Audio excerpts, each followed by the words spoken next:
নমস্কার, আমি স্নিগ্ধা। আশা করি আপনারা সকলেই ভালো আছেন। তো welcome to a new mini blog.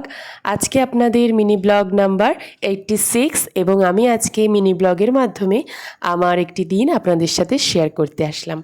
বিগত অনেক দিন আমি আপনাদের সাথে কোনো ভিডিও শেয়ার করিনি, কারণ পুজো অর্চনা সমস্ত কিছু মিটিয়ে আমার প্রচণ্ড জ্বর হয়।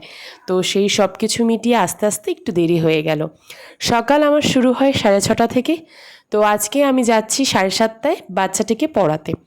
তো ওকে পড়িয়ে আজকে আমার দুটো পড়ানো ছিল। বিকেল 5:30টার সময় একটা বাড়িতে যাই, সেখানে আজকে বার্গার আর ফ্রেঞ্চ ফ্রাই করেছিল, তো সেটাই আমাকে দিয়েছিল। এটা ঠিক তার পরের দিনের ঘটনা। আমরা সবাই পড়তে গেছিলাম, কিন্তু কারেন্ট ছিল না বলে আমরা সবাই এখানে বসেছিলাম, দাদার অপেক্ষা করছিলাম। কিন্তু আমাদের ভাগ্যটা কালে সেদিন এতটাই ভালো ছিল, দাদা সেদিন আমাদের আর তো আমরা দাদার বাড়ি থেকে বেরোলাম 6:30টায়। তো সেখান থেকে বেরিয়ে রিয়া আমাদের বলল, চল একটা ক্যাফেতে যাই, আমরা আগের দিন খেয়েছি, ওইখানে ক্যাফেটা খুব ভালো। তো আমরা যথারীতি আমাদের বন্ধু বলেছে গেলাম। এই ক্যাফেটা হচ্ছে সাহেব বাগান পিদাস জুয়েলার্সের ঠিক আগের যে বাড়িটা রয়েছে, বাড়িটার মধ্যেই ক্যাফেটা। রাস্তা দিয়ে পুরো দেখা যায়, মানে ছোট্ট একটা স্পেসের মধ্যেও যে 6টা টেবিল চেয়ার পেতে একটা সুন্দর জিনিস করা যায়, সেটা এই দোকানটা প্রুফ করেছে।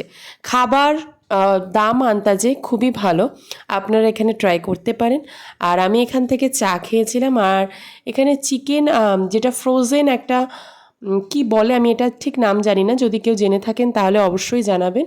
তো আমি ওটা মেনু কার্ড থেকেই অর্ডার করেছিলাম। এখানে কেচাপ আর হচ্ছে মেয়োনিজ দিয়ে আমাদের সার্ভ করেছিল। আপনারা অবশ্যই আসবেন, হাইলি রেকমেন্ডেড আপনাদের করলাম। তো আর এসে অবশ্যই জানাবেন যে কেমন লাগলো। ওপর থেকে পেরি পেরি মশলাটা দিয়ে দিয়েছিল। তো বিগত অনেক দিন পরে আপনাদের সাথে ভিডিও শেয়ার করতে আমার সত্যিই খুব ভালো লাগছে। এখানে আমি জিৎ আর রিয়া গেছিলাম। রিয়া তো নিজের মুখ দেখাতেই চায় না, জিৎও তারপর একটু নাটক করলো। ভিডিওটা যদি ভালো লাগে লাইক কমেন্ট শেয়ার সাবস্ক্রাইব করে পাশে থাকবেন। হরে কৃষ্ণ, রাধে রাধে।